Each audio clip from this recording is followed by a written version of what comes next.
Kota baru gunungnya Bamega, Bamega umbak manampur di Salakarang, umbak manampur di Salakarang. Berjalan-jalan ke rumah Sultan, berjalannya lewat Martapura. Mohon izin mendongeng cerita dari Kalimantan Selatan bersama saya Amira. Assalamualaikum warahmatullahi wabarakatuh. Perkenalkan, saya perwakilan dari UPTD SDN 2 Nusa Indah, Kecamatan Bati-Bati, Kabupaten Tanah Laut, Kalimantan Selatan. Di Kalimantan Selatan ada cerita tentang bekantan yang sangat sombong dengan hidungnya yang panjang. Bekantan itu suka menggunakan hidungnya dan mengolok-olok hewan lain yang hidungnya tidak seberapa. Suatu hari, bekantan itu bertemu dengan kucing hutan yang memiliki mata yang tajam. Kucing hutan itu bisa melihat ke dalam hati bekantan dan tahu bahwa dia sangat sombong. Kucing hutan itu kemudian menantang bekantan untuk beradu kecerdasan. Bekantan setuju dan mereka membuat taruhan. Jika bekantan kalah, dia harus mengakui kelebihan kucing hutan. Tapi bekantan terlalu sombong dan kalah. Akhirnya dia harus mengakui bahwa kucing hutan lebih pintar dan memiliki kelebihan yang tidak dimiliki bekantan. Setelah kalah, bekantan itu sangat malu dan pergi ke hutan untuk merenung. Dia sadar bahwa kesombongan dirinya telah membuatnya kalah dan kehilangan harga dirinya. Kucing hutan itu kemudian mendekati bekantan dan berkata, "Bekantan, kamu memiliki hidung yang unik, tapi itu bukan segalanya. Kamu harus belajar untuk menghargai kelebihan orang lain dan tidak sombong." Bekantan itu mendengarkan kata-kata kucing hutan dan mulai berubah. Dia menjadi lebih rendah hati dan mulai bergaul dengan hewan lain di hutan. Dari situ, bekantan itu menjadi hewan yang lebih bijak dan disukai oleh hewan lain di hutan. Dia juga menjadi contoh bagi hewan lain tentang pentingnya rendah hati dan tidak sombong.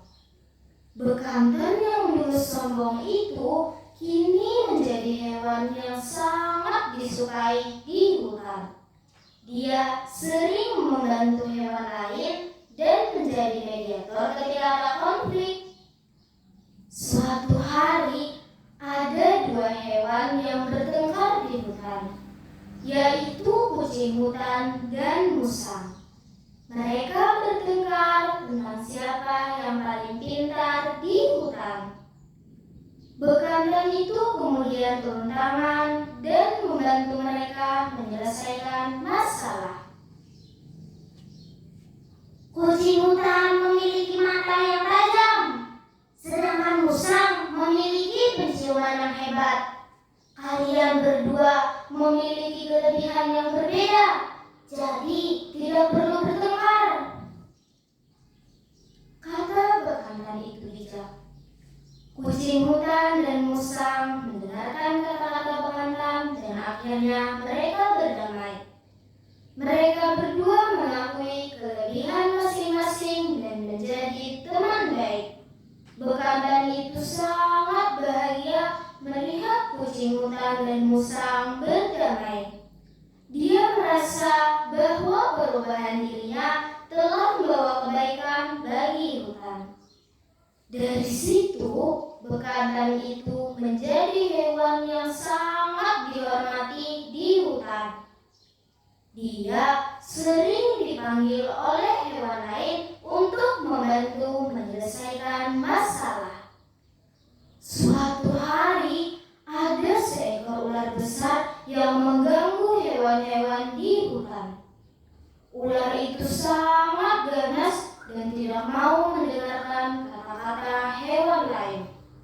Bekantan itu kemudian turun tangan dan mencoba berbicara dengan ular itu.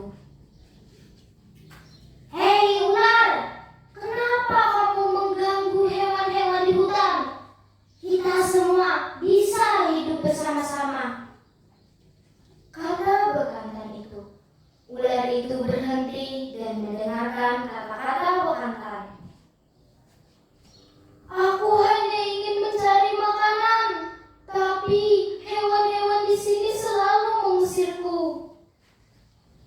jawab ular itu. Bekantan itu kemudian memiliki ide. "Aku bisa membantu kamu mencari makanan, tapi kamu harus berjanji tidak mengganggu hewan lain lagi." Ular itu setuju dan bekantan itu membantu ular itu mencari makanan di luar hutan.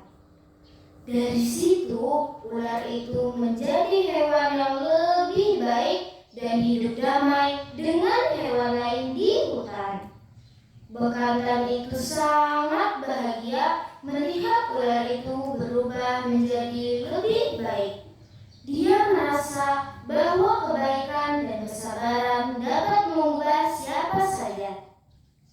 Suatu hari, ada seekor anak bekantan yang hilang di hutan. Bekantan itu sangat khawatir dan mencari anaknya ke seluruh penjuru hutan. Kucing hutan, musang, dan ular itu kemudian membantu bekantan mencari anaknya. Mereka mencari ke sungai, ke gunung, dan ke dalam gua. Setelah beberapa jam, akhirnya mereka menemukan anak bekantan itu terjebak di dalam lubang yang dalam.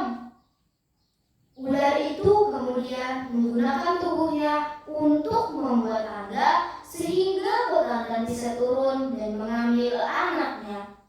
Bekantan itu sangat berterima kasih kepada teman-temannya. "Terima kasih, kalian adalah teman-teman terbaikku," kata bekantan itu sambil memeluk anaknya. Cerita dari dongeng tersebut mengajarkan kita tentang pentingnya rendah hati, tidak sombong, persahabatan, dan kebaikan. Amin.